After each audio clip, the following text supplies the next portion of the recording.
It's pretty rare that I see a movie that's so abominable, so atrocious that I actually feel embarrassed for even having wasted my time watching it, and that phenomenon just happened with the new horror film Tarot. I was squirming in my seat. I was getting so mad at what I was watching. Like, I was steaming. My body performed an involuntary gesture of shaking my fist. Actually got him with a why I oughta. I was fuming. I started fucking Fortnite emoting in anger. That's how bad this movie was. So it's got a 5% on Rotten Tomatoes, which sounds about right. And I knew going into it was going to be irredeemable garbage because it is written and directed by one of the 3 writers of Moonfall. I sing the praises of Moonfall at least once every couple months. It is one of my favorite films of all time because it is objectively one of the most dog shit films ever produced, but in the most entertaining way possible. I think it is a masterpiece disaster of a film. It is so trash that it becomes immaculate. So I love Moonfall, and Spencer Cohen, who helped write Moonfall, wrote and directed Tarot. So I knew this had no chance of being good. But I didn't expect it to be this bad, like mind-numbingly bad, in a way that sucked all of the joy out of the room. Watching this film was like a Dementor sucking my soul out for the entire hour and a half that it played. Now, of course, it was basically an empty auditorium because no one cares about this movie. No one's really, fucking jumping out of their seats to be first in line for tickets to Tarot. But it was a pretty much empty theater. And man, I was embarrassed to just be there watching it. And it was painfully obvious that all of the actors in the movie were embarrassed to be there as well. It seemed like they were ashamed that they accepted the paycheck to appear in Tarot. None of them tried at all. Especially Jacob Batalon. You probably know him as Ned in the Marvel Cinematic Universe. He's in this film, and oh my god, it felt like he was giving the most sarcastic performance ever. Like, all the material he was given to work with is all really shittily written, but he took it and made it like a complete flat joke throughout the entire film in a way that I think was him just giving like a subtle wink and a nod to the audience that he knows that this is a bad movie he's in. To give you an example of what I mean, Jacob, while he's being hunted by the scary clown, is trapped in an elevator and the clown's doing his like scary routine, which ends up kind of looking like it was more of like a flash mob that the clown was doing. It wasn't even scary, it just went on for so long of him doing different bad dance moves. It's like it was trying to mimic my choreography that they see me bust out at the club, which is horrifying, no doubt. But here, in this context, man, it is so stupid and goofy. So the clown's doing all that choreography as the elevator doors are closing and opening, and Jacob's character is just going, ah, ah, ah, ah, ah, ah, ah, almost exactly like that, until eventually the clown ambushes him and he goes, ah. He just couldn't even be bothered to pretend to care at all about the performance. Like, unironically, Matt and I's acting in our green screen merch shoots is better than anything you'll find in Tarot. And I really think that's because the actors were probably so deflated once they got the material to work with, they were probably like, oh boy. Oh, brother, this guy stinks. Damn it, Steven, you've swindled me into this one. But they've already signed the contract, so now they have to commit and continue. So anyway, let's get into like the meat of the movie. It's about as generic as you will ever see in the horror movie genre. And I mean that in the truest sense of the word generic. It literally starts with them at an Airbnb, just as like a group of college friends just doing a getaway. We know nothing about these characters, only that one of them has a birthday and now they're at this haunted little Airbnb. And they happen to find this box of tarot cards, and our main character is really big into astrology. So she does this tarot card reading for the entire group using these really creepy cards that are hand-painted tarot cards, and she goes through all their signs, like, oh, you're a Capricorn, you're a, Leo, so this, that, and she gives them all their horoscope readings. And I really feel like Steven, or whoever helped them with this movie, must just be big into TikTok astrology, because it just starts borrowing a lot of things TikTok astrology enthusiasts are always talking about that's just very silly stuff, like, if you use someone else's tarot cards, oh boy howdy, you better brace for a bad time. Or, the most powerful combination of divination is using tarot card readings on top of a, I already forgot, a wet blanket. I forgot what the other thing was. But they mentioned that multiple times, like, doing tarot readings on top of blank is the most powerful form of divination, not to be taken lightly, type shit. So it feels like this was made for TikTok Zoomers almost. But even they, I think, are going to be extraordinarily bored by this film because it is not scary and it's just really, really dumb. I think these are the stupidest characters I have ever seen in a horror film, and I do not say that lightly, especially with horror films like Wish Upon and Slender Man. I think the characters in this movie are even stupider, if you can believe that. Now anyway, she gives everyone their horoscope readings, and it turns out that the deck is cursed. There was, back in the 1700s, a woman who was wronged and decided to place a curse upon those tarot cards where she took her own life, and now anyone that uses those tarot cards and does a horoscope will be cursed and die from it. So the horoscope readings that she was giving are starting to come true in twisted ways. So for example, one of the readings was, you'll make some money, your financial situation will improve, but then don't follow the hermit because he might lead you down the wrong track. And it turns out he gets visited by the hermit after winning $700 from a lottery scratch-off, and the hermit starts chasing him around the subway station until eventually he falls onto some train tracks and gets hit by a train. So it's like the worst diet Final Destination concept imaginable. So now they're all being hunted by their horoscope here, and they're getting killed by it, and it's so underwhelming. Oh my god, it is pitiful, the attempts that they try and make here to scare the audience. Like, there's a couple of jump scare attempts, but I feel like maybe that was like a little icky for Spencer, so he's like, no, that's too loud, that frightened me. Tone that down a bit. So not even the jump scares are enough to frighten or startle anyone, because they're not even like loud or anything, and they're not even like startling, as weird as that is to say. For example, one of their jump scare attempts, they have one of the evil creatures lurking, and he pokes his head out in front of where this girl was hiding, but it's like completely muted. It's like super muted. So it's like in slow motion. And I know it's supposed to be a jump scare because then it kicks on the music right after that happens.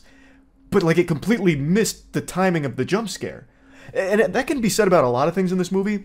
So Jacob's character, his name is Paxton. He's supposed to be the comic relief character, and he draws the Fool card, so that's why he gets hunted down by the evil clown. And his jokes are the worst timed jokes ever. Like, the comedic timing in this film is non-existent. Like, anytime Paxton is going to make a joke where he's like, yo, you guys are fucking, I gotta go, well, I can't think of anything he said, actually. That's about par for the course for Taro. Just had myself a Jimmy Neutron brain blast. I remember one of his jokes was, as they're doing the tarot card readings, she's asking, who wants to come up next? And he goes, I'll go to the bathroom, and then walks by her. And like, that's like the timing of that scene right there. It's so bad. And then like the whole group laughs at him like, ah, Paxton, you got her. Oh, fried. Nice. Like, that's the level of humor they try and insert in here. It sucks. It super sucks. Oh my god. Like, everything in this movie fails. Like, all of it falls so flat on its fucking face. It's almost impressive how they couldn't even accidentally get something as simple as a jump scare right. So anyway, let's talk about why I actually started getting heated, because usually these kind of things I'd find to be like fun bad and maybe even a little bit charming, but this one was actually just making me upset. So they figure out early on that those tarot card readings that were done is most likely what's killing them. So like the birthday girl dies, she falls off a ladder after her prediction was she climbs a ladder, but be careful because there might be a crushing blow from the high priestess to, do this and that, and she dies by falling off the ladder. And then the high priestess, which looks like some kind of Party City costume that was trying to emulate like the nurse from Dead by Daylight, comes out and starts hitting her with a ladder, and she dies. And then after that was the guy who got hit by the train from the hermit, and they're like, oh, that's interesting, they're all dying kind of the same way the horoscopes said. Weird. That's probably the cause. And all of them except for one guy immediately buy into it, but they still go and visit like this old lady who they found through a Google search. The most stereotypical horror movie cliche ever. Just like a random old lady who is just the exposition vomiter. She just is present because the writer wasn't able to figure out a way to convey this story in a way that made sense. That they just have this random character that knows everything, so she explains to them and the audience exactly what's going on. And all the characters confirm, like, okay, that's 100% what's going on, now we know. So, in the readings, she kind of says, like, what you need to do to avoid being killed. Like, oh, maybe don't follow the hermit's light because it might lead you down the wrong track. So basically it would be, all right, don't let that light scare you and lead you in different directions, and he wouldn't have fallen onto the train track, that kind of thing. So they all know this now. It's the horoscopes. And they're all very well aware of what their predictions were what her predictions were because one of the girls actually filmed her prediction. And their car breaks down, and the prediction was, technology might stop working, but don't be alarmed, just sit tight. There's no reason to run away, because else you might find yourself hanging. That kind of thing. Her card was the hangman. So the car breaks down on this bridge, and the girl is remembering, like, oh, okay, I need to not panic, and I need to not run away. But then, like, on, like, the glass, the hangman draws a hangman, and she's like, ah! Opens the door and starts running. The thing that they just reminded her, and herself reminded herself of, to not run, she immediately does in this inexplicable panic, when what was just established seconds prior is to just sit tight and wait it out. And then she just fucking freaks out, starts running, and then ends up getting caught by the hangman and hangs. And then, even after that, Paxton, who now knows beyond a shadow of a doubt that all he needs to do to survive is to not do what the horoscopes said. And his horoscope was, don't be bullheaded and make rash decisions. And then after that hanging thing, the group gets together and he's like, I'm gonna go back to the apartment, fuck you guys, this is very, well, it's PG-13, he doesn't say fuck you guys, he's like, poopy to you guys, this is a bunch of baloney, I'm not gonna be caught, out and about, because it puts me at risk, so I'm gonna go back to the apartment. They're like, no, listen, Paxton, you're being bullheaded, that means you're gonna die if you go through with this, you are being bullheaded, remember with the horoscope reading? And he's like, patooey, I'm going this way. I'm gonna be bullheaded. You don't know what you're talking about. Even though, minutes ago, he just witnessed what happened when you... Like, it's crazy. It's actually crazy. It's like every character here is like Drew Barrymore in 50 First Dates. They just keep forgetting things that have just happened. So, he goes being bullheaded, and what do you know? He gets attacked by the evil clown, the Fool. Like, I actually was so mad. Like, I had no reason to be as mad as I was, but it really felt like Spencer himself was just giving the middle finger to the whole auditorium, like, you guys are stupid for paying money for this, ha ha ha. Like, he was the ultimate evil tarot card slapped on the table here. Like, we just saw these characters describe in detail exactly what not to do, and then two characters do exactly what both of them said they will not do immediately. One of them, I guess you could write off because they got really afraid and frightened, so they stopped thinking rationally. I think that's a lame excuse for it. But Paxton, he was cool, calm, and collected, and then still just said, alright, I'm gonna go die anyway. Like, what? Huh? Like, there's so many things I could really pick apart here, but who gives a fuck? No one's seeing this movie anyway. I know none of you watching this had any interest in it, but man, this one is actually worse than Imaginary and Night Swim. I didn't think we'd find any horror movies for the rest of the year that would compete with those, but man, this one does it. This one actually does it. It is worse than both of those films. Leave it to one of the Moonfall writers to strike a new low in the horror genre of all things. Like, I didn't even know it was possible. But I will talk about one more thing in the movie, because it was another thing that just got me heated. So that old woman that I mentioned earlier, well, eventually the crew goes back to that house to get the tarot cards, because they eventually deduce that, hey, if we destroy the tarot cards, we probably break the curse. So they go there, get the cards, try and burn the cards don't burn, they're like, oh! They do like a fucking Mr. Beast thumbnail shock, and they're like, okay, let's call the old woman. Which, I guess that's a fine idea, but you know what happened like 30 minutes before that? They tried to call that old woman, and it turns out her phone doesn't work. Like, it just goes straight to voicemail because her phone doesn't exist anymore, which is why they drove to her fucking house and snuck up on her in the middle of the night, because she doesn't have a phone that works. Yet somehow, during this moment, not only were they able to call that old woman with a phone that didn't exist or didn't work, but she shows up instantly. She literally Goku instant transmissions to the front door there in a matter of seconds, even though it took them like an entire day to drive themselves to her previously. Like, this is just such a poorly made movie from top to bottom. Nobody gave a shit at all. Like, I don't know what you were thinking with this one, Spencer. I really don't. Moonfall is a beautiful disaster. This one is a tragic disaster. It's so shit. So the old woman shows up, and I'm like, okay, she's going to be, like, really helpful here. She's going to be instrumental. So she sets up, like, this ritual where she was going to reverse the tarot card readings to try and flip it on the evil entity the old woman who was wronged and cursed the deck. And as she's doing it, the old woman immediately just gets possessed, like she gets force choked by the evil entity, and then stabbed with 6 swords. Because the evil entity did a tarot card reading on her where she drew the 6 swords card, whatever the fuck that is.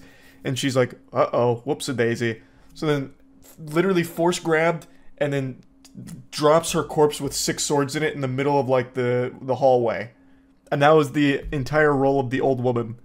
That's it. She showed up just to get stabbed 6 times and contribute nothing. So eventually our main character's like, what if I get a horoscope reading for the evil entity? And like, yeah, that kind of makes sense if you turn your brain off. Why would that work?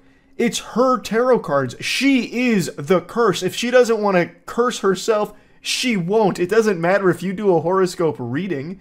She is the tarot cards. But anyway, she does this reading on the evil entity, and she draws death as the final card. And the entity looks down, I shit you not, as she's strangling the main character. She looks down and goes... and then immediately just gets fucking deatomized. So somehow her reading also killed her, even though she is the reading. It's so stupid. It's so dumb. It's so dumb. And it's even more criminally trash with the way that it wraps itself up, because it turns out Paxton didn't die. So Paxton cruises up in his car in the middle of the night after they defeat the evil entity by giving her a horoscope reading. And he's like, hey guys, I'm like actually totally fine. I was trying to reach you guys. You guys weren't answering. What's up with that? And they're like, how did you survive? And he's like, oh yeah, my roommate opened the elevator door and like scared the jester away. He thought it was like super weird. He was like really wondering what was going on with me. Like, okay, so that's how you beat it? Like, you could just have your roommate come up and, like, throw the whole thing into disarray? Like, it's all cattywampus? Like, the whole curse doesn't work if there's a witness to it all of a sudden? Like, what?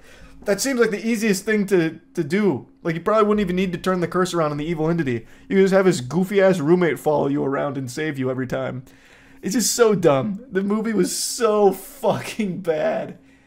Oh, I can't wait to see what else Spencer works on, because man, he's got a really incredible batting average here with terrible trash movies. Anyway, I think 5% for this movie is about what I'd give it on the Moist Meter too. I have to agree with Rotten Tomatoes on this one. 5% for Tarot, absolutely accurate. What a bad film. That's about it. See ya. I love horror movies and horror games, but not for the reason most sane people like things. I like them because 9 times out of 10, they're laughably awful, and that always puts a smile on my face. I'm built a little different, where when something is so trash, it becomes a treasure to me. Like, I have the most fun watching or playing horrible garbage. And that sounds a little weird, but I've been thinking about it recently, and it's something kind of like color blindness. You know how some people process colors in different ways, they don't see them the same way? That's kind of me with quality. I'm quality blind, where when something is so bad, I perceive it as being a masterpiece. I have so much fun with bad movies or bad games. They always make me happy. Happier than like a normal good game or good movie sometimes. And I know I'm not alone. It's a very real phenomenon. It's called fun bad. It is always enjoyable to just sit down and watch or play something that is objectively not good and just laugh at it, make fun of it.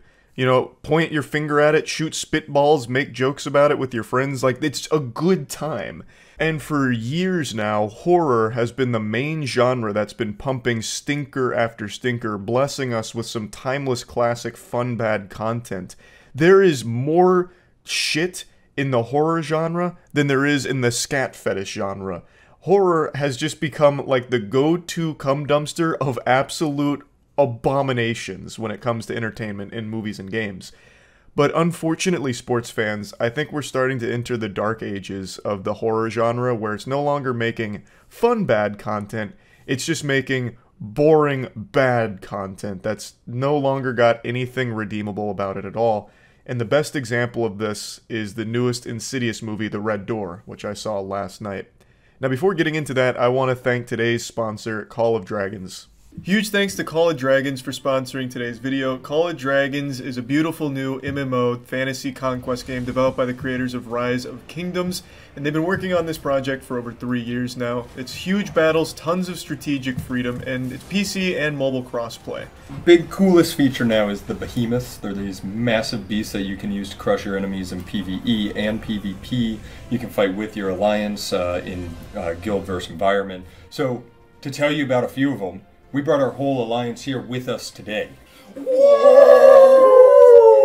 Call of Dragons! Yep! The Thunder Rock! The Thunder Rock. Ancient Magic Bear! Mighty Red Dragon, baby! There we go.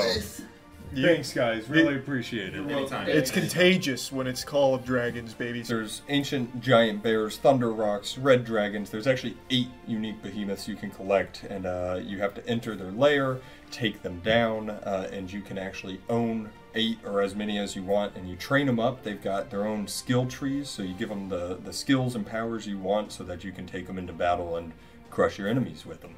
Huge thanks again to Call of Dragons for sponsoring today's video. You can download it today by clicking the link in the description, or by scanning the QR code on your screen, or by using code CODMonster. Yeah, if you use code CODMonster in-game, you'll get special rewards. So thanks again.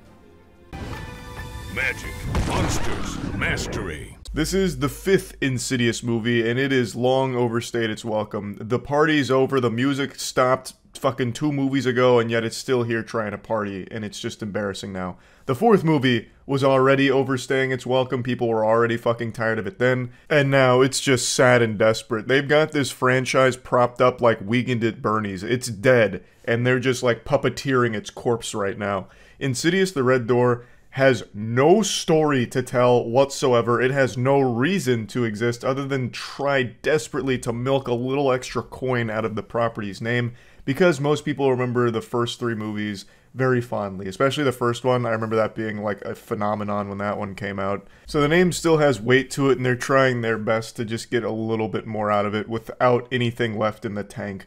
So the reason I'm not making a moist meter on this is because I really want to dive into just what makes a horror movie no longer fun bad, and it just becomes a sad, worthless experience like Insidious the Red Door. So I will be getting into spoilers a little bit in this. I'm not going to spoil the whole thing or anything like that, but I do need to get into specifics in order to make the point that I'd like to make. Now, Insidious the Red Door is again the 5th entry in this franchise, but the beauty of that is you don't need to see any of the other ones to be caught up to speed on this, because it doesn't really tie into anything, and the only thing that it has is loose connections in the same characters from the previous films. You don't need to know anything about their history, you don't need to know anything about the world that it's in. It doesn't even really need to give you a refresher course on it, because everything that happens starts after a hypnotic memory erasing moment. So they get their memories sealed away, they get amnesia in order to forget all the trauma of their past, and then this movie is them slowly like realizing that something fishy happened. Why can't they remember like a whole year of their life? And then that's kind of what the movie picks up on. So you don't really need any of the other Insidious background information, which is good because I don't think there's a single person in the fucking world who remembers Insidious 4. I feel like we all got memory erased with how bad that movie was, because absolutely nobody I've seen online talking about this, or anyone I've talked to about it, like Tiana and I saw it together and I mentioned Insidious 4 to her, and she had no fucking clue what I was talking about. I sounded like a crazy person to her, and I don't even remember a single plot point from it, other than like a jailer jingling keys like he was trying to entertain like a Twitch audience or something. So this is one of the few compliments I can give to the Red Door. At least you didn't need to see the 4th movie in order to understand what's going on here, because everything that happens in this film is already nonsensical and self-contained to begin with. So, the film is all about them getting their memories sealed away. You know, they've got it trapped, and then it's slowly getting back those memories. Dalton, the son in the franchise, is going off to college, and the dad, Patrick Wilson, he's kind of an absent father. He's been pushed away, and he's always foggy, as he calls it. His memories aren't what they should be, and it makes him upset. So he basically abandons his family in order to exist in this perpetual trance of confusion. So he's not a great dad anymore, and Dalton resents him for it. But he eventually lets his dad drive him to college. And he's an art student, and he gets a new art teacher who's a real hard ass. And she basically brings the demon out of him. He goes into like a meditative state under the instruction of the art teacher, and then he draws the red door. And once the red door is put on the canvas, all hell breaks loose. And by that I mean 2 jump scares happen, and pretty much nothing else. This movie is not even a horror film. That's the big plot twist. It is legitimately like a CW supernatural thriller, at best. There are very, very few horror elements in here other than just very loud jump scares occasionally, but even that's pretty rare. They ordered a horror movie but forgot the scary. They said, hey, can we put the scary on the side? And forgot the side of scary. This shit is so flat and goofy. So, Dalton, after drawing the red door, a hand, like, slaps his hand. He's like, oh, no! So then he rushes back to his dorm in order to keep painting it and figure out what this means, because now he's starting to see things. Also, he has a roommate, and her name is Chris. And she doesn't make any sense in this film because she is like the complete antithesis to a character you'd expect in a horror movie. She is constantly joking, and I think that's fine as a character trait, and I think it would work in other movies, but here, she does not stop joking. She doesn't take anything seriously, so when something that's supposed to be somewhat scary happens, Chris will immediately just get rid of all the tension with a joke like, hey, what are you doing on the floor? I just put a bottle rocket in the frat dude's toilet, and I think it went straight up his asshole. And, like, come on, get up. You gotta see this. He's walking around with a firework in his butt. And it's like, oh, wow, okay, so now there's, like, no tension left and there's no scares left. Like, I don't even dislike Chris as a character because she was entertaining, at the very least, whereas nothing else in the movie was. At least she was trying to make something out of nothing with this film. But it does not fit in what is supposed to be a horror film. Because when she's on screen, you know that it's just going to be a bit silly, because that's all she does, is just have fun. Even in the most tense of moments, she gets strangled by an invisible demon, and right after that, like within 2 scenes, she's back to joking and gets a bunch of like night lights and makes jokes about it. So it's just a character that doesn't take the movie seriously, so how the fuck is the audience supposed to? You have a character that is actually just like making fun of the film that they're in. But anyway, so Dalton paints the red door. Patrick Wilson's character's in his own home, and he's trying to go through these like memory things. And he's doing like a matching game on the window, which is a goofy idea to begin with. And they're trying to do like subtle scares. So I'll like lift up one of the things and you see like someone wearing an orange shirt in the background by the tree, and it's out of focus, and you're like, oh goodness, that's horrifying. And then the scene will drag on for like 2 minutes of nothing happening. And then just like the glass explodes for a cheap jump scare. Like it doesn't even really build tension. All it does is it'll show you something a little out of focus in the distance. And then all of a sudden, a fucking cannonball goes off. Just a really loud explosion noise. And that's the scare. So then that, you know, the glass blows up and Patrick Wilson's jogging around his house going, oh no! And then he like shuts a door. And then a ghost man pushes him against a wall and he finds a box of important lore tidbits. But not really, because the lore tidbits don't really mean much of fucking anything in this film, because there isn't a real narrative that they want to tell. But anyway, I'll just fast forward a little bit here. After learning about his dad, Patrick Wilson, he then goes to his wife, who has divorced him, and she reveals all the bad stuff, the stuff that he wanted to forget through the hypnosis. She reveals that while under the possession of the demon, he attacked the family and traumatized the kids, and his wife really couldn't look at him the same way anymore. She just felt fucking sick by his presence. So that's why they sealed off the memories. That's also why they divorced. And now, since Dalton has drawn the red door, everything's starting to flood back, and the family's getting those memories returned to them gradually, and they're seeing things. So Patrick Wilson keeps seeing a couple of ghosts, and that's when it's revealed that the reason all this is happening is because the dad, Patrick Wilson, and Dalton are able to astral project themselves into the spirit realm, like fucking Aang from Avatar: The Last Airbender. So the entire half of this movie is spent astral projecting for the most part. And it's not like this is new for Insidious. We've known this for a long time. This has been a core component of the story. But here, it doesn't even bother to be horror. It is mainly like that astral projection in the smoky spot. Like, it's literally just a room with a fog machine, and that's it. It's not, like, very interesting to look at. It's just barren, empty wasteland. Dalton is the first one to realize that he can do this, and he does it at his college dorm in order to, like, scare Chris. I shit you not, when he learns that he can astral project himself out of his body, first thing he does is go to Chris's room, grabs her little mouth piano, the melodica, and he plays a little wonderful symphony. So he hits her with, like, the beep, beep, boop, boop, beep, like the actual electric zoo out of fucking SpongeBob, which startles her. And then she, like, goes downstairs and she's like, "Were you in my room?" He's like, "No, I was actually in the spirit realm in your room." She's like, "Oh, interesting." So then he does it again at a frat party in order to talk to a frat douchebag who died from alcohol poisoning because he thinks that he has clues about the door that needs to be closed. Because he'd seen him once before, and he's like, "Close the door." He's like, "Wait, what do you mean by close the door?" So he goes back, this time in the spirit realm, to ask him more about the door. And that's when Chris gets strangled by the big demon. So in the Insidious franchise, the main bad guy is the lipstick-faced demon, I think is what he's called.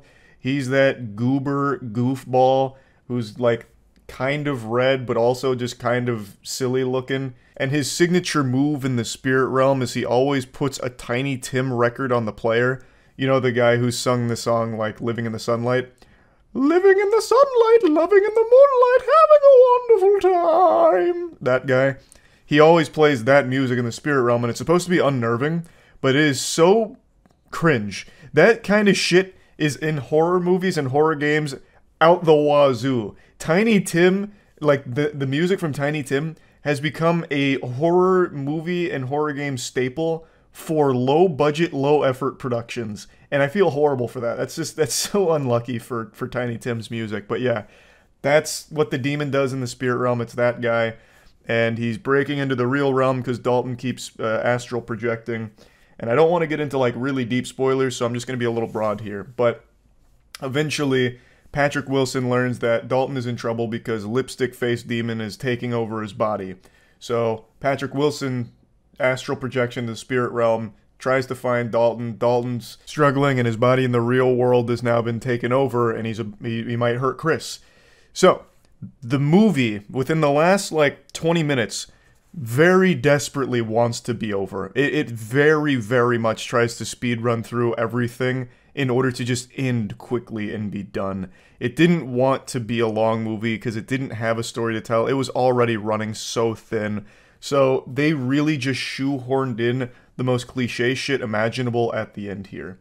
So basically, Patrick Wilson's spirit projects himself, or astral projects himself, somehow immediately finds Dalton.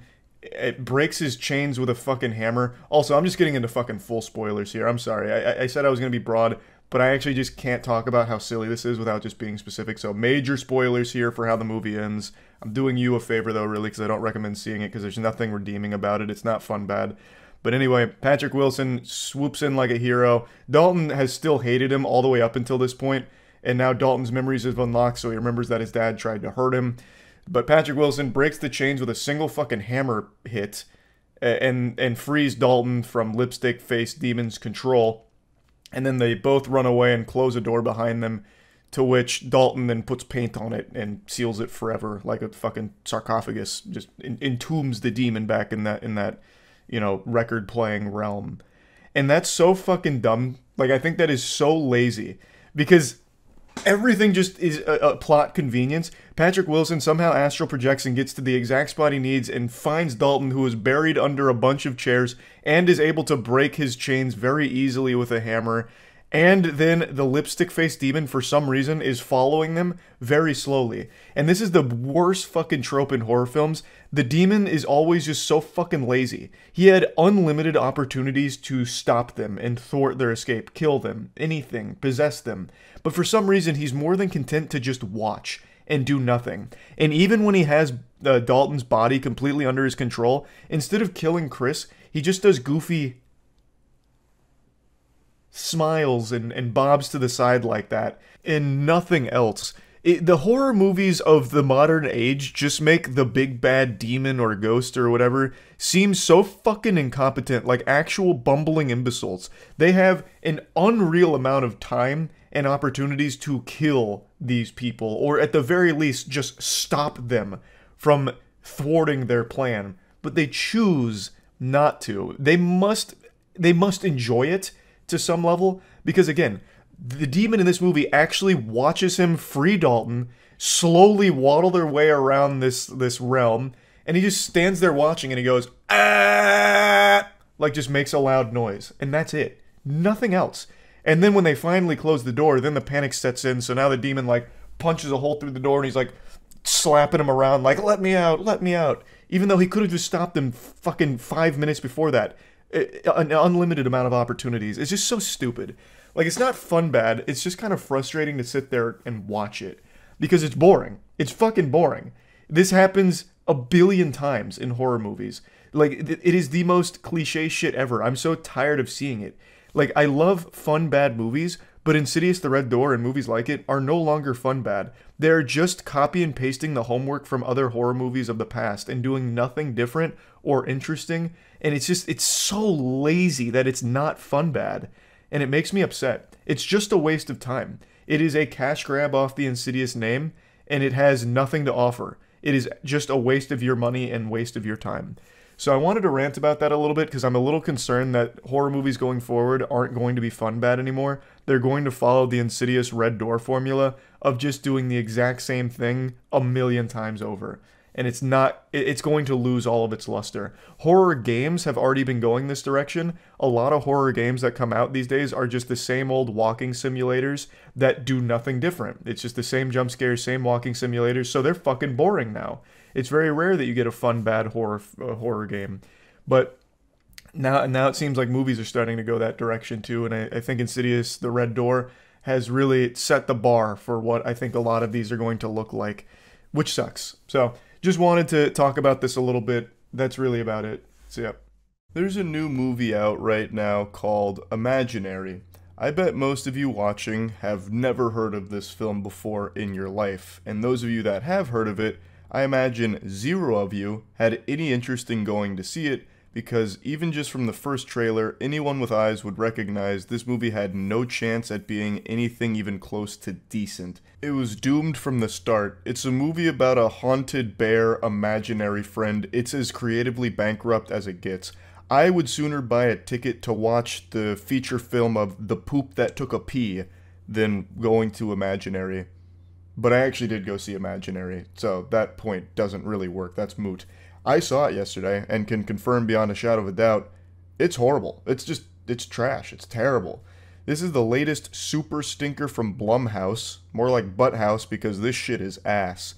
I am no stranger to bad movies, as all of you know. I have a huge passion for seeing them, but man, Blumhouse is pumping out some extraordinarily boring ones. It feels like they're not even trying with anything anymore. They just know that because the budget is so low for these movies, and there's so many people in the world that just want something to do, they'll make a profit off those just curious enough to buy tickets to pass time. So they don't even bother putting in the bare minimum amount of effort to even produce something that has a single redeeming quality about it. Like, I'm pretty sure Imaginary was probably filmed in like 2 weeks because they just used the first take of everything that they shot and then just called it a wrap and said, print it, good enough.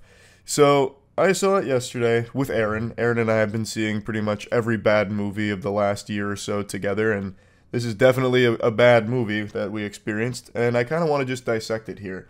Not for any reason other than I saw it, so I kind of just want to debrief about it. I know none of you are interested in seeing it, but I don't care. I'm going to peel your eyes open and make you understand why this movie turbo sucks. The best compliment I can give Imaginary is it's better than Night Swim, which is a very low bar to pass, but it is better than Night Swim. That's the Blumhouse movie from January, which is all about a haunted pool. Big congrats to Imaginary for being able to beat that. What an achievement. The accomplishment cannot be understated. It's better than Night Swim. Put it on the back of the DVD box. Before getting super deep on Imaginary, I want to go ahead and thank World of Warships for sponsoring this video. Big thanks to World of Warships for sponsoring this video. I've been working with the World of Warships team for quite some time to design some custom in-game content, so I'm a commander in the game now. I go by Chuck Blast on the seas out there, and I'm an absolute menace. The name of our ship is the Blastmaster. We sail under Chuck's flag, so I helped design the assets, the camo, just kind of top to bottom. It looks like me, it sounds like me, because I do the voice acting for it. Dead on target. I'm, for all intents and purposes, engaged in war out there, and it's extremely fun. Just as a reminder, sales to purchase my custom character, my commander, Chuck Blast, which has my voiceover, as well as the custom skin and flag, ends on March 24th. So make sure to get it before it's gone. You can of course still use my invite code Penguinz0 as well to get all of these goodies too. It's available for PC and consoles, and the code is for newly registered players, but existing players can acquire these items by purchasing my bundle or through the new internet's containers. So you can click the link in the description to get started. Thanks again, World of Warships. Imaginary begins with a man and a woman lying in bed together, and the woman, Jessica, has just had another nightmare where she's attacked by a spider, a big spooky spider. And in order to start combating these nightmares she's having, they decide to move in early to their new house, which actually isn't a new house, it's Jessica's childhood house. And she's forgotten her entire childhood, basically, talking about how foggy it is. She's got like amnesia, so she can't remember her childhood due to a bunch of trauma, which is a really convenient plot device. So she is the stepmom in this relationship, and the father has two children, two daughters. And they all move in together, and the older daughter doesn't like Jessica, but the younger daughter's more receptive to Jessica as like the new mother. And the dynamic there isn't really explored at all past the older sibling just going, "You're not our real mom. We were happier without you. We want our real mom back." And their real mom shows up in this movie for like 2 minutes for a jump scare. So the previous wife had some kind of mental illness that was never really explained or explored, but for one scene, the mom was having a tea party with the daughter late at night and then jumped at Jessica and fell over and then got taken away via ambulance. That was the like original mom's role in this film. That's it, and she's never seen again.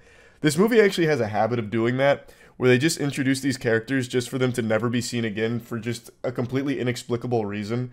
So like the father here, he barely has a role to play in this movie. So they move into this house, and within like 2 days, the dad's like, "All right, time to pack up. I gotta go on tour." So I shit you not, he puts on a fedora, packs his suitcase, and he's like, "All right, are you sure you guys are going to be okay, Jessica?" And she's like, "Yeah, absolutely, go on your tour. I know the Blood Farts are really killing it this year on the Billboard Top 100. Go play your hit song, fucking Drops of Jupiter. Yeah, get out there." So he's like, "All right, well, I'm going on my tour." And he is never seen or even mentioned again. He tips his fedora and then just falls into the back rooms, and we just have to accept that he's just gone. We lost him. And he will never be seen again.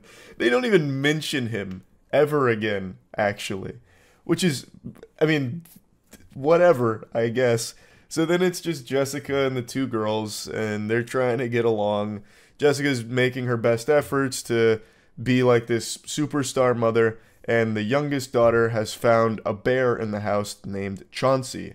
And she's talking to the bear. It's her new imaginary friend, and at first Jessica's really supportive of it, but then things start getting really sinister when Chauncey starts wanting to play a game with her where she's like hurting herself. She's about to like slam her hand on a nail, and Jessica has to stop her from it, and that's when she realizes that this imaginary friend is not good for her because it's making her do dangerous things. So that's like the main plot line there. This imaginary friend is real and trying to get the little girl to do a ritual to join him in the imagination land, which is a fucking stupid concept. But there's also a lot of other things that don't really matter in here at all. So, for example, the older daughter meets a neighborhood kid whom she's like in love with instantly. So she invites that dude over when Jessica's out one day, and the dude comes over and immediately makes enemies with the younger daughter. He's like, "You're a psycho." And then that was the end of that. And then for some reason he's like, "So do you want to do these drugs with me?" So he pulls out a bag of pills, and then he has one on his tongue. He's like, just to show he's doing pills. And he was talking about how, like, last time he did these, his left eye could see 12 seconds in the future. And the older daughter's like, nah, I don't really want to do those pills. I thought we were just gonna like watch this movie and hang out. And he's like, fuck, this is so lame. Let's get some alcohol. So he breaks into like the dad's stash of booze and immediately breaks it, goes upstairs, and this is supposed to showcase the very first time horror in this movie. To this point, they hadn't had any elements of horror outside of that nightmare she had, which was super lame, where she gets attacked by a spider.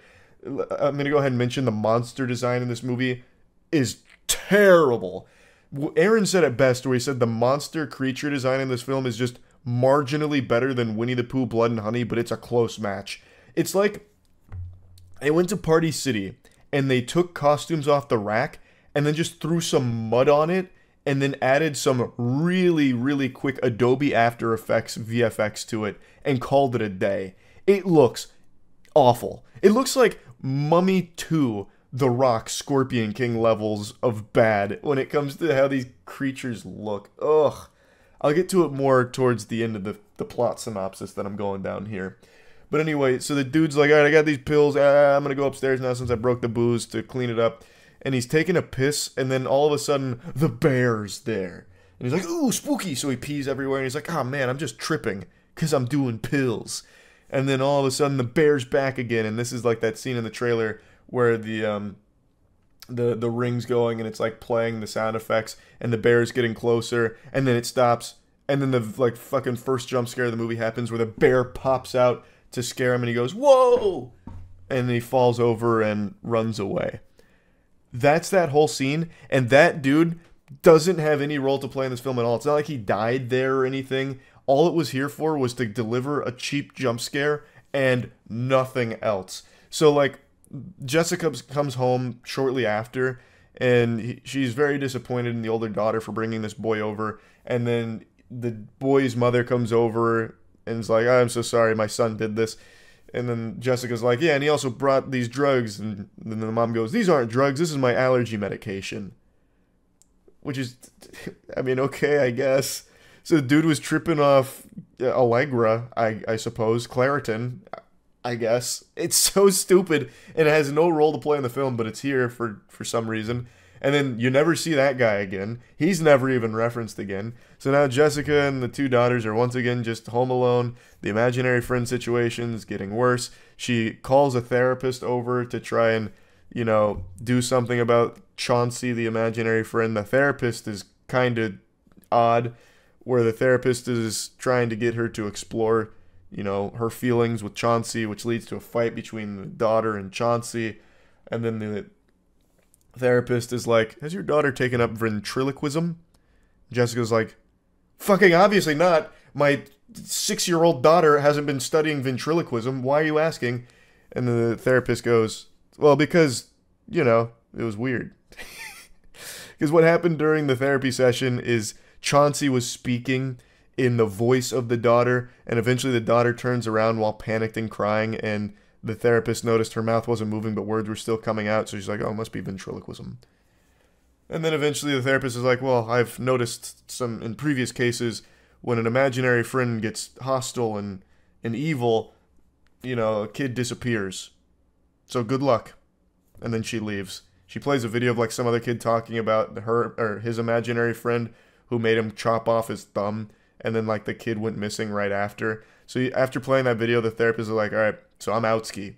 Also, don't forget to pay my bill. And she just leaves, never to be seen again. But this whole sequence was extremely important to the film because it delivers the big twist. So that bear that the daughter found and has been carrying around the entire movie, talking to with her imaginary friend, turns out wasn't real. It was all in Jessica's mind. No one else was seeing the bear. The therapist recorded the session and proved that that bear was never actually there. It was nothing. It was an imaginary friend. But Jessica's been seeing it this whole time because it turns out that bear was Jessica's original imaginary friend when she lived in this house. So only she is capable of seeing that bear. It actually wouldn't be the worst twist in the world if it wasn't in such a bad movie. I didn't see it coming. Neither Aaron nor myself expected that, because why would they even bother putting a twist in a movie that has this little effort in it to begin with? But, like, admittedly, it's not the worst idea creatively to have that be like a grand reveal, like, oh, that was never real. Like, it could work, but it doesn't here because no one cares.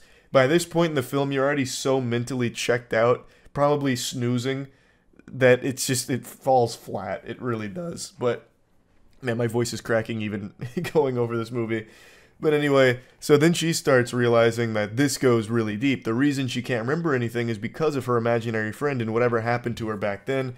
So she's connecting these dots about the never ever, and then like a door, and then she's researching it, and then the daughter disappears. So the daughter vanishes, and turns out she completed the scavenger hunt for Chauncey, which opened a portal to the imagination dimension. She's joining SpongeBob and Patrick in the imagination box land now. So then Jessica and the older daughter are freaking out. They called the police to start looking for her. And then an old woman, whom we did see briefly earlier in the film, who was previously Jessica's babysitter, starts just exposition dumping everything here. Also, that old lady, her name was Gloria. She was seen earlier in the film, but kind of just as like this standoffish asshole. So like Gloria's talking to Jessica about being her babysitter, and then the little girl comes over, and then the old lady immediately gets combative with the little girl where she's like, you know, you shouldn't really interrupt us. We were in the middle of a conversation. And then the little girl's like, oh, okay, maybe Chauncey should eat you. And then Gloria actually laughs and goes, haha, oh, children and their imagination, it's so cool, until they get violent. Basically just like I thought Gloria was about to start beating this little kid's ass. Like she was like about to throw up a set here and get pugilistic with her. Like Gloria was just immediately weird. But then she's seen here during the vanishing of the little girl. And she starts telling the older sibling, like, look, imagination, like imaginary friends are real. Usually they're benevolent, helpful spirits that kids grow out of. But sometimes there's evil ones that latch on to a child and feed off their imagination. And Jessica had such a creative, vibrant imagination that imaginary friend didn't want to lose her. So actually stole Jessica into the imagination dimension. And Jessica eventually escaped. But now it's lived in that house for all these years and has taken Alice, the little girl, to try and get Jessica back. So we've got to do something. So now they've recruited the Avengers here. They got Gloria, the geriatric old octogenarian. They've got Jessica, and they've got the older daughter. They perform the ritual themselves, open up the portal, and confront Chauncey directly, whom takes on the form of a real ferocious bear. And Gloria reveals herself to be a villain, where she traps them in the imagination dimension because Gloria said that Chauncey gave her the directions to where they'd be promised this land of freedom where they can be young again. Their imagination comes to life. Imagination has power here, this and that. And then she eventually gets slapped by Chauncey, dragged into a room, and then blows up into an explosion of blood. So that's how Gloria dies. She's also the only death in the movie, for some reason. Sorry, my nose was running because this shit is actually making my sinuses flare up. But yeah, so Gloria's dead now, and no one cares. So they just go on and keep looking for Alice. They eventually find Alice, who doesn't want to leave initially until Jessica starts breaking things. And then Alice is like, this is fun, I'll start breaking things. Okay, I'm ready to leave. Bye, Chauncey. And then Chauncey just kind of lets them leave, but then grabs Jessica and is like, you're not leaving, I like your imagination a lot, so you're staying here with me. And again, he's still in this giant bear shape, and it looks terrible. It looks absolutely terrible. I don't know, like, I understand these movies are supposed to be made low budget, but you can do better creature designs. Like, from a design perspective, you can do better than what this has to offer. And maybe just don't show it so point blank, because then you really see all of its flaws. So she's being taken by this goddamn fucking Five Nights at Freddy's throwaway animatronic looking bear, and then gets saved by the older sibling, who grabs her and gets her out of there. But then there's another twist, because it turns out she didn't actually save her. It wasn't a happily ever after. Jessica's still there. And then they just repeat it where the girl goes in and saves her again, and then they burn the house down. I've skipped quite a bit of the movie, but it doesn't matter. You're not going to watch it anyway. No one was planning to, but I already went there and saw it, so I just got to fucking talk about it because it's so stupid. It's so dumb. It's a movie that's made for the sake of just putting a movie out there to try and get some money in return because it's so cheap, you will make a profit off it. Like, it's a smart business strategy, and I've always said that about Blumhouse. It's a really smart business strategy. And there's probably like some kind of tax write-off element for it too, I imagine. So, like, these movies, like Imaginary, they fucking suck. Like, this one was at points fun bad, I will say. There were definitely fun bad moments of it, but it still wasn't worth seeing in any capacity. But, oh well.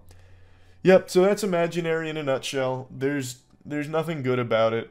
Like, I guess there's a couple of decent ideas, and by a couple I mean one, where like the twist is the bear was never really there.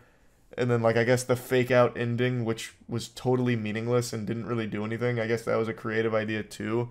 But they also only let that twist sit for like 2 seconds where they get her out and then it's immediately a happily ever after and she's like, no, I'm still here. And then they immediately get her out and then it's the real happily ever after. It's just, I don't know, bad movie. Very bad movie. That's really about it. So yeah. Yeah, I saw Night Swim tonight. We'll talk about it. I don't think there's a single human being on this planet that saw the trailer for Night Swim and said, that looks good. I think everyone knew it was going to be bad. So I got excited. It seemed like it could be fun bad. Aaron and I went and saw it tonight. It was fun bad to an extent. So if you don't know what Night Swim is, it's a haunted pool. Family moves into a house, their pool is haunted. They got a demon in the pool. And it's... Conceptually, I don't think you could come up with something more boring. That is such a lame idea for a horror movie. Just, ooh, spooky pool. I'd have to really struggle, like really try to think of a dumber concept for a horror film. Like, a single haunted light bulb. Like, over the staircase, one of the lights flickers because there's a demon. A lady fell down the stairs and died, and now she haunts the light because it was too dark to see, and now she can flick it on and off from time to time. That's basically the same fucking concept as this movie, in terms of how scary it is. It doesn't even really try. There's like 3 jump scares in the film, but they don't even bother setting up tension. They just make a loud noise 3 times and call it a day. It's so fucking boring. Does anyone care about spoilers? I don't know how many of you are planning on going to see Night Swim tomorrow. You just gotta hop in the car right now, scoot in sideways to check this puppy out. Don't want to ruin it for you, but it looks like most of chat is saying no. So, right away, we knew this was going to be special. We saw it in Dolby, which is basically like seeing it in IMAX, but with comfier chairs. It almost felt sacrilegious to even put Night Swim in the Dolby Theater, the auditorium, because, man, it was something special. Aaron and I both love bad movies, so we both came to the conclusion that if we're going to see poop, we want it to stink. So we bought the extra, paid the extra price for Dolby to experience it. And I went in first, and I was like 15 minutes late, but usually that's fine because there's about 20 minutes of previews for most movies. This movie started instantly. They wanted to get you right into the action immediately. And Aaron was getting a drink because he thought he had time. And on his way in, he told me that a group of teenagers laughed at him on the way in to see Night Swim. And that really set the tone for the rest of the movie, honestly. It was embarrassing. It was shameful sitting there in Dolby watching Night Swim. So the story is, the dad was a former baseball star. Well, I don't even know if star is really the right word. He was a baseball player, major league player. He then came down with an illness, and the family relocates to this house that has this really nice pool. It's a really cool swimming pool, and they're super happy, and they get obsessed with the pool. But the pool's got a secret. It's got magic water, and the magic water is haunted by a fat guy. I'm not kidding. Like, that's the scare. The water has a fat, sloppy monster, and it's just a fat man that sometimes pop out and he goes, and the reason he's there is because that pool was once a spring, a magic spring that can grant a wish, but it comes at the cost of needing a sacrifice. So you're led to believe that like seaweed monster guy is one of the people that was sacrificed, or basically he's kind of like the incarnation of the pool's evil. And so the dad is swimming in the pool and his illness is getting better, but his family starts seeing the fat guy.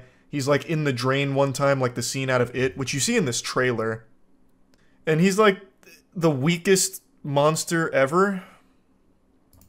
Like legitimately the weakest monster ever. This isn't even him, this is somebody else that came in for a single scene and never was saw again. Hold on. Wasn't it in the trailer where the kid sticks his hand in the drain? Because they borrowed that shot for shot out of It and did it significantly worse. And also, every single scare in the movie seems to be in the trailer. In everything it tries to do. And it doesn't even really try, to be fair. But yeah, it grants wishes, the dad starts feeling better, and he's like he's kind of a douchebag. So his son wants to be a baseball star like him, and the dad wants his son to like bask in his glory, so he takes him to like baseball practice. And he's trying to teach his son to hit, and his son gets a hit, and he's so proud. He's like, that's a great hit, son. But don't worry, we'll work on it, because it could be better. And then the dad's like, let me show you how it's done. So he steps up to bat at the practice with these 8-year-olds, and he's like going through it. He's like, this is my moment. This is my fucking glory. And he fucking cranks a heater. And he hits a home run. And then he comes home and immediately starts relaxing in the pool again, which, again, summons the demon to his family. I guess he doesn't know that, but it doesn't matter. Because it's still so fucking silly how they wrote this guy. You're supposed to care about him, but he's just kind of an asshole. So one of the kids ends up getting his home run ball and asks him to sign it. And he's so proud, he signs the ball and he's like, hold on to that. It's going to be worth a lot of money one day. Because he believes the pool's going to get him back into baseball shape or whatever. I don't even know why I'm so fixated on this, because it's not important. Really, none of the story is. Pool just summons a couple of dead people occasionally and they go boo. It sucks. Movie fucking sucks.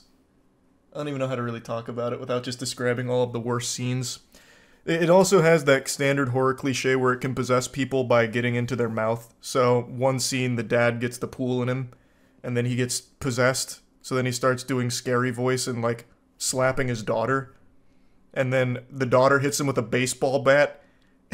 And then it's just so dumb. I'm not gonna spoil the ending, I guess, but it's fucking terrible. Thanks for membership, Josiah. It's so boring too. Like, I'm making it sound much more entertaining than it is, because most of the film is just spent with them just idly swimming in the pool, or his dad reliving the glory days of being a baseball player. Spoil the ending, bro? Okay. After she hits him with the okay, I have to set up the scene. The dad's getting better, he's getting magically healed because the pool is actively drowning his son. The dad's possessed, so the pool is inside of him, the pool demon. And he's slapping his daughter around, trying to buy time so his son can drown. His wife is in the pool swimming to save her son. And it turns out her dad was a Navy SEAL and taught her how to be a Navy SEAL super swimmer, so she's swimming to the depths of hell, because inside the pool it goes to an alternate ocean dimension, so she's swimming to like the bottom of the abyss. Meanwhile, there's all these spirits of people that were sacrificed in the past for other people's wishes that kind of like yell at her, but they don't do anything to stop her. So she gets her son, brings him to the surface, and he's been down there for like 10 minutes by this point, but brings him to the surface and gives him CPR and revives him. And the dad comes out there after slapping his daughter a couple times, and then the daughter hits him with a baseball bat, and it makes him puke up the goo, this pool goo. And then immediately he delivers one of the worst lines I've heard in horror movies in quite some time. This had Aaron and I cackling. After doing his horror movie voice where he's talking about how Elliot, the son, has to die, and he gets hit by the baseball bat, then he just goes into like wimpy man mode and he starts whining and he goes, Elliot, you okay? Like, that's his last line pretty much too. And then he's like, I know what I have to do. In order to save Elliot, I have to go back in the pool and die. So he just swims out into the pool and disappears. And then it rolls credits. It's so stupid.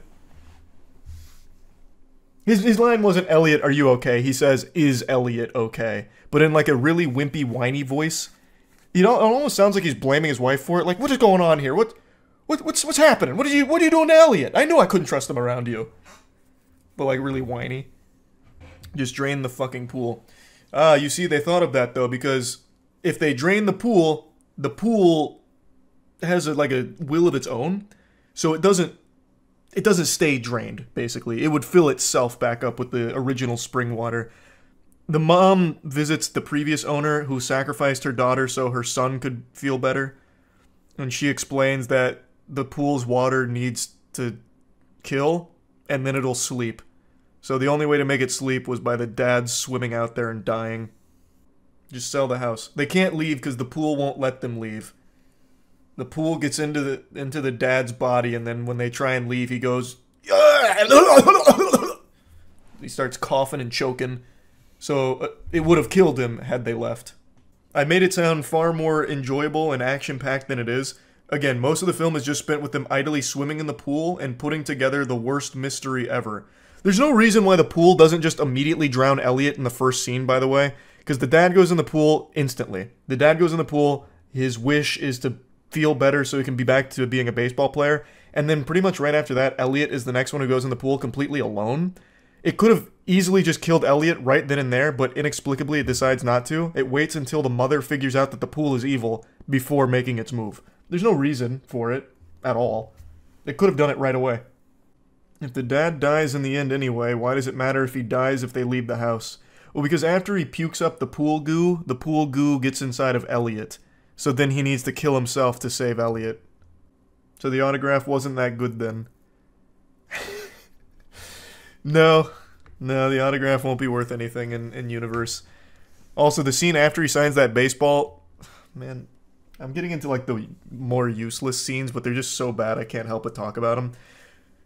So he's not like outwardly disappointed that his son Elliot isn't as good at baseball as he is, but when he goes to practice to show off, the coach's son is really good. And he like fist bumps the coach's kid, and Elliot's clearly a little jealous, and then they throw a pool party at their house, and for some reason, the dad, Elliot, his dad, the main character, well, I guess he's not really the main character, but the baseball player, he starts talking to the coach's son as if it's his new son. Like, he basically adopts him. So he points at one of the other dads in the pool with a kid playing chicken, and he goes, hey, I don't remember his name. Hey, Junior, you think we could take them in a game of chicken? He calls him Steroid Shrek. He says, do you think we could take Steroid Shrek? And then he's like, yeah, we can take him. And it's like, why are you playing chicken with a kid that's not even yours? Elliot would love some father-son time, but instead, you're with the coach's son. So he straps the coach's son to his shoulder, they play chicken, and then he goes into the deep end of the pool, so he starts drowning, and then the pool goo gets in his body, this is how it infiltrates him, and then he tries to kill the child by grabbing onto his legs during chicken and drowning him. It's so stupid, it's so fucking stupid. It's a horrible scene. And then, like, the coach's dad jumps in, he's like, what the fuck are you doing, Ray? Ray, what are you doing? Let go of my son, you're drowning him. Ray, stop it! You didn't appreciate the movie? It's a metaphor, peasant. Yeah, it's a metaphor for don't swim, I guess. Oh, God, you just reminded me, in the very beginning of the movie, there's a pool guy who comes out because Ray cuts himself in the pool, and he's like, this is a weird one. So he calls out a pool guy to get the job done, and he's a real character. He's so quirky. He comes out and he starts leaning on the diving board, and he goes, pools. It's weird, right? This one's got like a natural spring attached to it. Never seen one in person. Isn't it interesting how we evolved from water, yet there's something deep inside of us that makes us afraid to go back. Maybe that's why we're so obsessed with taming water. And that's his whole statement, then he leaves. Never to be seen again. It's like the worst line ever written to be profound. So maybe the whole movie is a metaphor, perhaps. This is just the annual Blumhouse super stinker. I mean, it's January. I can't imagine a horror movie coming out the rest of the year that's worse than this. I don't think it's possible. Because again, it doesn't really have anything scary about it. It's very, very lame. Like, super, super lame. I know it's fuck you, it's January, but even still, this one's pretty awful even by that standard. Who the hell made this movie and what was the budget? The budget was probably like $2 million, and who made it is actually James Wan was one of the producers.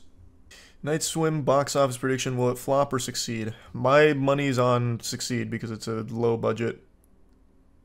It's definitely less than 15 million. They're just speculating. It's 100% less than that. It's like the director went for a record in how many eyes they could roll. I don't think...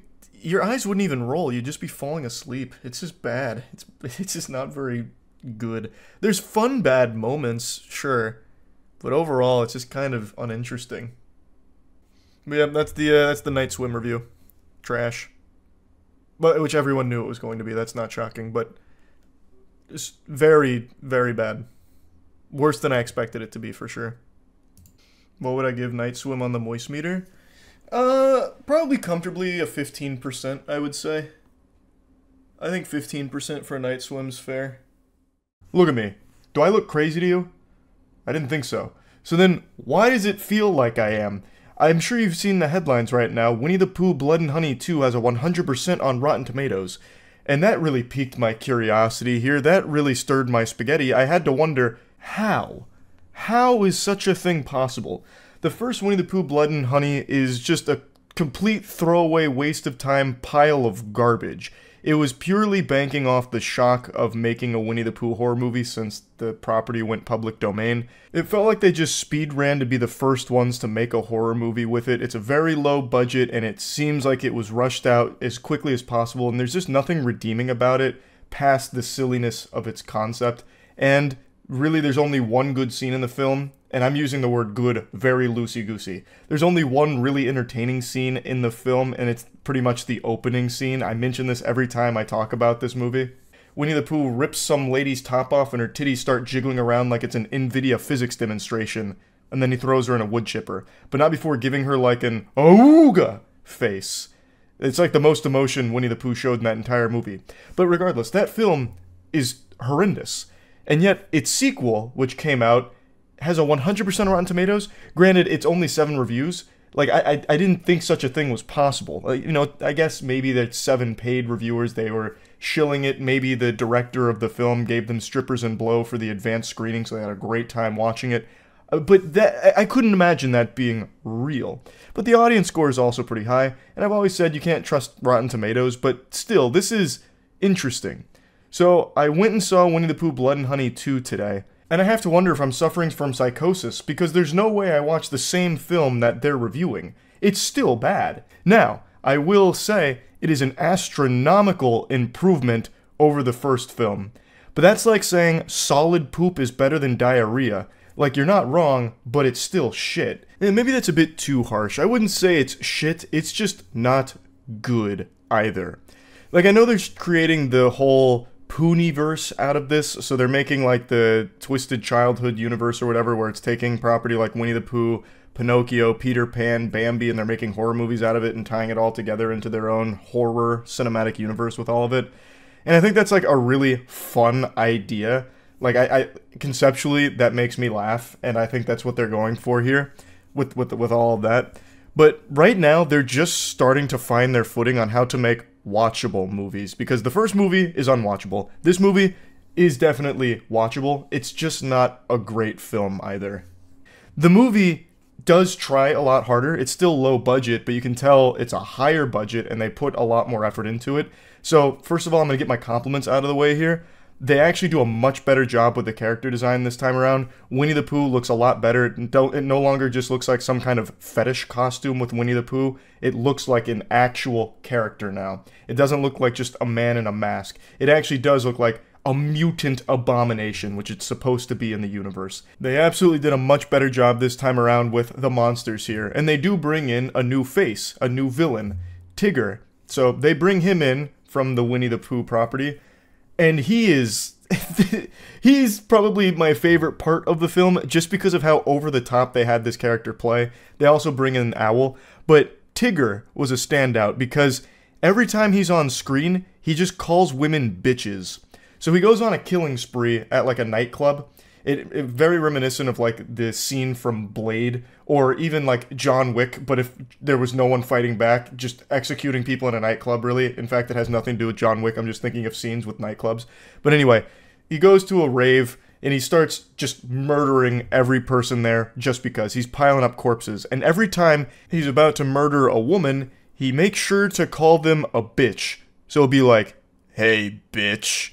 And then like slash their head off. Or if he's like going on like a stabbing spree with his long fingernails, his claws, he's like, I'm gonna disembowel you, bitch. To every single one of his female victims. Every single one of them. It's his most used phrase. And that definitely did have me laughing a little bit. It's not exactly the most highbrow writing or anything, but it also shows that the movie didn't take itself too seriously the entire time. And that's when the movie's at its best, when it's not being super serious. There's a couple of referential jokes and meta jokes that they make that I actually did think land. Like, I thought they did a pretty good job when it came to, like, some of the humor they interject in here. But unfortunately, that's all overshadowed by trying to tell a really serious, dramatic narrative. So, in the first film, there's no story whatsoever. It's just random killings, and they're not very creative either. It's like the most stereotypical slasher-type killings, like getting hit with something in the head and they die, or getting run over by a car. Nothing too creative. In this movie, another compliment I have for it is the kills are significantly more creative. They definitely had more of a budget to work with, so they showed you some more interesting and more gruesome things. The very first scene, like Winnie the Pooh starts breaking every single one of this woman's appendages, and then puts her head in a bear trap and slams it on her, and it's fucking gruesome. And someone else is like burning to death in the background, and Owl is spitting like acidic venom on people as their face is melting. Like, there's a lot more creativity to the way that they kill. But I do actually have a statement on that I'll get to when I talk about the negatives. In fact, I don't even know why I'm alluding to it here. One of the things that takes away from that, though, is that because it's a low budget, they know that if you could see everything in broad daylight, you'd immediately tell how phony baloney it is and it'd take you out of it. So instead, they obscure all of it with like the darkest and most close-up shots imaginable. Sometimes when you're watching Winnie or Tigger or Owl kill someone, it looks like you're looking at it through a fucking microscope, like you're looking at their goddamn cells. Like, you can't really tell what's happening sometimes. All you know is someone is being brutally murdered, because you can hear it, you can kind of see like inklings of something on screen, but it is so fucking dark half the time you can't make out what's going on. So that is a big complaint I have, because they do try and get more creative, they do succeed in being more creative, but still they're betrayed by their budget because they have to keep showing you it in a really hard to figure out what's going on way. So shaky cam, super dark, cutaways, all this type of like nauseating like camera work ruins some of the scenes. And they do use CGI occasionally in here, and whoo-wee, is it rough. There are some scenes that look straight up N64 era, like Tigger's tail, for example. Goodness gracious. Also, in the opening scene, when someone is set on fire, I'm pretty sure that was just JPEG fire that they moved around a little bit. There is a lot of times when they try and integrate CGI into this film that you can really see they did not have the budget for those special effects. That it was just not there for that. But when they're using practical effects, for the most part, it looks pretty good. Back to what I was saying, the first film didn't really have a story at all. Just random killings with things that vaguely resembled Winnie and Piglet. Nothing else. Just, that's the whole story in a nutshell. Here, they did bring on a real writer, and they wanted to tell a real story. But it just does not match the tone of the film. The film is at its best when it's being over the top and goofy. When it's trying to be really serious by telling the story about Christopher Robin, who his brother got kidnapped and he's going through hypnotherapy to try and remember his brother. Kind of actually reminds me of the plot to the Five Nights at Freddy's movie in a certain way. But he's trying to figure out what happened to his brother. If I could only figure out who this man was that took him, because I saw a piece of him in my memories, then I'll know what happened and I can get my brother back. So it tries to make you care about that story and care about these characters in a different way by giving you this emotional narrative about guilt that Christopher feels for not being able to protect his brother, and it sets up a bit of a mystery there on, you know, what happened to him and how it connects to everything else. And it's not like a bad attempt or anything, but it just really feels out of place because it doesn't exactly land when it's fucking Winnie the Pooh and the gang just killing people for the vast majority of the runtime. So the emotional story that they're trying to weave in there, like jump scares to this killing montage, really conflicts with that because it just doesn't work. No one's gonna care about that storyline. Not that it's poorly crafted or anything, but that's just not the focal point of the film. The film is focused entirely on killing. And they established that immediately upon starting this film. They don't even really have a good reason for why Winnie the Pooh and the crew go on this killing rampage. Like the scene where they just start killing people at a rave, like Owl just says, "I hope you're ready to party." And then Tigger and Pooh start executing hundreds of people. And the reason? Because fuck you. That's why. I mean, there is like a light reason that Owl sprinkled in like 2 sentences, where he's like, if the humans keep coming to us, eventually we're just gonna have to roll over and die. So let's take the fight to them and just kill them all. So that's why they're out here hunting everyone. But yeah, the story here, like, again, I don't even think it's bad. Like, the backstory is simple but effective. Also, the entire plot, like the actual story, is extremely predictable. I think you will figure out everything the second that it starts introducing those narrative plot threads, because it's very obvious where all of it goes. It's simple, it's not bad, but it just doesn't add anything to this film besides just being like this side quest outside of just surviving the killings. It just, I don't know, it's very underwhelming. Like, they could have just doubled down on the over-the-top goofiness of everything. Instead of making, like, a story that tries to take itself seriously, make a story that doesn't. Luckily, it's not a long movie, so even though a lot of time is spent with this story, which is a fucking snooze fest, it at least doesn't bore you to tears because the movie is so short that you're still mainly getting tons of, like, over-the-top violence in this film that keeps you engaged with it, because that's really all the film offers. It's just a bunch of mindless killing in creative, yucky ways. So while I may not agree with the experts at Rotten Tomatoes that this is a 100% certified fucking fresh, and I don't even agree with the audience score that it's an 80%, I still think that it's definitely better, just not good. If I was to put this film on the moist meter, I think I'd give Winnie the Pooh Blood and Honey 2 a 40%. And maybe that's being too generous, but I really can't stress enough how much better this one is than the first one. Which again isn't saying a lot, but I at least appreciate they're going in an upward trajectory here. It's showing that they're learning from previous mistakes. Their past sins are being rectified. They're trying to bury that and be better from it. But yeah, I think I'd give it like a 40%, I guess. Yeah. So, definitely not a 100%. Don't listen to that baloney. That's really about it. So yeah. If there was a global leaderboard for horror movies watched, I imagine I would be in the top 50. And I say that sincerely. I think I have seen more horror movies than most people have seen movies in their entire lifetime. It's a genre that I am so passionate about because it's almost exclusively awful films. And by now, all of you know that I love bad movies. So bad they're good. I find them to be highly entertaining to just watch something that is objectively trash but in an entertaining way. So that means that I am constantly consuming horror films. Because bad movies and horror go together like cereal and milk. It's almost more impressive just how consistently terrible this genre is. It's just saturated with the worst throwaway garbage imaginable. Just this stinky pile of dog shit for horror films that come out in recent years. Now, it's not all of them. There are some bangers out there, some diamonds in the rough for sure, but 99% of horror movies that come out are just not good. And I've seen like 99% of horror movies. So last night I was just going through this big rant about like Blumhouse just pumping out trash, as well as like a couple of horror movies that I really like Hereditary and Martyrs.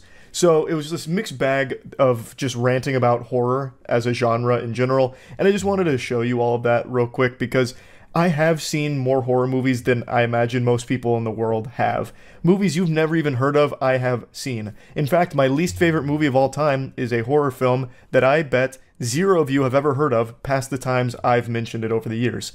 It's called Let's Be Evil. And the only thing scary about this film is when you recognize that your time was wasted and you were directly insulted by sitting down to pop this piece of shit on the television screen. It's a movie about nothing, really. Like, when Squidward goes to that empty dimension to be all alone, there was more going on in that void than there was throughout the runtime of Let's Be Evil. The plot is supposed to be like these smart kids are in a bunker and then they decide to kill their babysitters, and that's like the scariness of it. But like, that barely even really happens in the film. It's actually just these tedious chores that you witness with some kids solving like fucking three-dimensional Rubik's Cubes. It's so lame. It is indescribable how bad this film is. It's not fun bad or anything at all. It is actually one of the most miserable movies you can ever really watch. So, point is, I've seen movies in this genre that no one else has ever even heard of. This went on Netflix in like 2016, and I'm pretty sure it was taken off within the same year because I doubt anyone was watching it. I don't know if it's still there or not, but that would be my guess. If I made this movie, I would be doing everything in my power to scrub its existence from the files. I'd be erasing it like that planet the clones were made on in the Star Wars prequel trilogy. I would be trying to scrub this from the fucking archives. It is that bad. But anyway, let me just go ahead and show you this full rant. Before getting into it though, I do want to just shout out Plague Seeker one more time. This is my newest comic series. Issue 1 just dropped. It is 80 beautiful pages of carnage, a wonderful story, and just the best art you'll ever see in your goddamn life. So Plague Seeker issue 1 is out right now. You can find it at badegg.co. I'll put a link to it in the description. Pick up a copy of this bad boy. Do it for me, huh? L take on Blumhouse. Brother, look at the... What take? They pump out some of the worst movies because it's going to make them money no matter what. Because the budgets are so small. What do you mean? Look at this list of almost nothing but stinkers over the last couple of years, except for, I think it's Black Phone, Five Nights at Freddy's, and they had one more that wasn't absolute abominable dog shit, and I can't recall off the top of my head over the last 3 years. So Imaginary, dog shit. Night Swim, super dog shit. Five Nights at Freddy's, fine. Exorcist Believer, dog shit. Totally Killer, probably 3 people saw that movie, so I'm imagining dog shit. Passenger, dog shit. Insidious Red Door, super dog shit. Unseen, I didn't see that one, so I don't know. There's Something Wrong with the Children, looks like dog shit. Sick, I think I saw that one. Probably dog shit. Also came out in January, so most likely dog shit. Megan, good. Nanny, dog shit. I don't think I saw Soft and Quiet. I didn't see that. Halloween Ends, super dog shit. The Visitor, super dog shit. And every single one of these movies has such a low budget that no matter how bad it is, it's going to make its money back. Well, actually, Imaginary has a higher budget than almost all of their films combined. Their VFX team went crazy on those awful monster designs, I guess. But it's usually like $1 to $2 million, $2 to $3 million. Jesus Christ. How did Night Swim have a budget of 15 mil? No, what? That movie was shot in 2 locations. That's it. That's gotta be some kind of tax fraud write-off type deal. That is not a $15 million budget movie. They didn't even use VFX, really. I don't know where that money could have even gone. Maybe they're counting in marketing budget, because it wasn't, like, highly marketed. But, I mean, look at the box office. These all make a killing, even though they're legitimately terrible. I don't know why more people don't... I've said this a million times. I don't know why more studios don't do what Blumhouse does. Just make cheap horror movies and pump them out. They will always turn a profit. Always. Go up to their early movies, they're capable of quality. They're capable of quality, absolutely. They fund some really good stuff. Like Invisible Man, I thought was a banger. Megan, I also liked. Like, even in recent times. It's not like they can't make good movies, it's just that they normally don't, because they don't need to. So they don't bother funding something that's going to be expensive and somewhat of a gamble. Jesus Christ, even Truth or Dare. Even Truth or Dare. The $3 million budget, $95 million box office. Oh my god, even Truth or Dare. That's crazy. See, like, they don't miss. They can't miss. These things are so fucking cheap, and yet they always can turn such a huge profit for no reason. Oh my god, even Unfriended. Unfriended. $1 million budget, $16 million box office. This would be a box office disaster for every other studio in the world except Blumhouse. This is a 16x return on investment. I don't know why more studios don't do it. I'll never understand why more studios don't do it. Oh my god, Ouija Origin of Evil. Fuck, this movie was terrible. $81 million box office. They can't not make oodles of cash. No, I still haven't seen Sinister. That's one of those movies I want to watch. I've heard nothing but good things about Sinister, but I've never seen it. Apparently the sequel's terrible, but I've never seen the first one, and then everyone praises it. So I want to watch it. I just can't imagine this movie, like, actually being scary. There's only, like, 2 movies I've ever seen that I would actually consider, like, unnerving to me, to the point where, like, I was like, damn, that was a pretty startling experience. Hereditary, which I think is the best modern horror movie up until the last 10 minutes, where it just becomes generic horror schlock, and Martyrs, which I just mentioned. I don't even know if I can type this in on YouTube and have it be terms of service compliant, because this movie is so extreme. This movie, I legitimately think, is one of the most disturbing films ever made. Elvis the Alien made the video on it, and he covers it. And he doesn't even quite capture everything about it that makes it so powerful. It's a French film, right? Yeah, so it's part of a genre called extreme new age French, or extreme, fuck, what the, it's been a while since I've gone over Martyrs, but it's like extreme French something is the category, and it is haunting. Like, it's not a movie that's just shock for the sake of shock like some of that dog shit like Serbian film. This is a movie that has such a deeply profound story with incredible acting and like a really thought-provoking message to it. Like I mentioned, it's a movie that I still actively think about from time to time. It was a lot. Like, at first I didn't quite grasp it, I guess, fully when I watched it, but the more that I like sat on it, the more I was like, damn, wait a minute. It's so hard to watch. It is legitimately hard to watch, yeah. Martyrs is the best movie that I don't recommend to people. Yeah, I could never in good faith recommend this to anybody, because it is a lot. Is it scary? Like, horrific. There's no jump scares, or, well, actually there's like 2 jump scares, but it's not that kind of horror. It's like a very psychological, very hard to look at kind of horror. It's disturbing, and it's known mainly for its gore. It was weak sauce, to be honest. Now, Imaginary is scary. True, this has got nothing on Imaginary. You're so fucking right. Yeah. Have you seen The Autopsy of Jane Doe? Super creepy. I think I saw that one a while ago. Is that the one from 2016? 2017? Had a lot of hype online.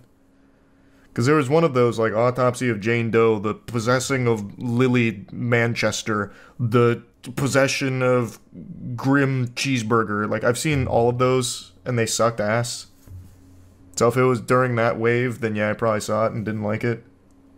This was during that exact wave I was talking about, like the taking of Deborah Logan, fucking The Haunting of Sally Bacon Ranch. Like, it was like all of these movies were pretty much the fucking same thing.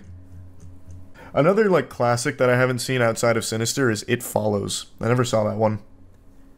And yeah, we already went over the Poonieverse. We were just talking about that a little bit ago. Barbarian was pretty good. I like Barbarian. Thanks for Resub Snowman. Have you ever done a horror movie tier list? It might be a fun stream idea. That is a pretty good stream idea, actually. I'm gonna write that down. That's not a bad idea at all. It'd be kind of nice, because I saw every single horror movie that ever hit streaming services from I think it was like from 2015 to 2017. So like anything that was released during that period, I saw every single horror movie. So I've got a catalog of some of the dumbest shit none of you have ever heard of. So that's a pretty good idea. Maybe I will do that. Martyrs is torture porn. It's not, though. That is kind of what it became known for like all the gore and stuff, but it is a movie that has an incredibly unnerving and deep message and concept. It's so much more than that. If it was just torture porn, it'd just be another throwaway piece of shit schlock film, but it's not. Teeth. Teeth was another one of those movies that had such a mystique built up around it. I remember it was during the 360 era, when people were still watching like movies and shit from the Xbox dashboard. So you'd see, well, at least I'd see a couple of my friends watching Teeth, and then they'd hype it up like, man, that was so fucking disturbing, that shit was crazy, you're not ready for Teeth, you can't handle it. And then like, I never bothered watching it, but then a couple years later, I was like, oh, I remember Teeth. People used to watch that on Xbox dashboard and said it was like crazy, I'll have to check it out. And it was so fucking silly. Like, it seemed like it was self-aware in its silliness. And then there's like the gynecologist who's like, Vagina denta! Vagina denta! It was a very cool movie. And then it set itself up for like a sequel I don't think ever came. Where she was going to be some kind of vigilante superhero biting wieners off with her vagina teeth. Missed opportunity. It's not too late. They can bring the vagina teeth girl into the Poonieverse. She can fight Winnie the Pooh and Piglet by biting their cocks off. This is a super weird segue, but when I was taking a shit, I was closing some old tabs, and sometimes what I do is I write down things that I don't want to forget. And this is an older note, but I recognized I never talked about it. I went to a strip club like a little while back, and there was a stripper there who, like, during her performance, like stopped everything, like stopped all movement around her, like the other dancers, and grabbed one of the dollar bills. And I was like, oh, she's about to do like some kind of cool magic trick. And then she got to the middle of the floor, put her legs over her head, put the dollar bill on her vagina, and shot it out like a rail gun with an air blast. She was like airbending it with, with her pussy. So I wrote down in my tabs, stripper dollar air blast, to remind myself of that. Because I wanted to talk about it because I was so fucking impressed with it. I was like, Jesus, the distance on that. And then she went for like round 2 on it, and I was like, fuck! Jesus, she's got a cannon! And Vagina Denta just reminded me of it. Did you tip her? Yeah, Caleb and I were just fucking like throwing ones at her. Do it again! Do it again! That's my favorite trick! Whoa! How far did it go? Through the ceiling. I thought she was gonna fucking blast a hole through it. Like, you know how... You remember like in Tom and Jerry when they're spitting watermelon seeds like a minigun? That's what she was doing with dollar bills in her pussy. Well, with a dollar bill. I guess. It wasn't multiple. Though I guess if she had like started stuffing them, she may have been able to. I think I can do the same thing with my butthole. Not without shitting. I don't think so. It takes so much force and strain, you'd absolutely just poop. That's talent, brother.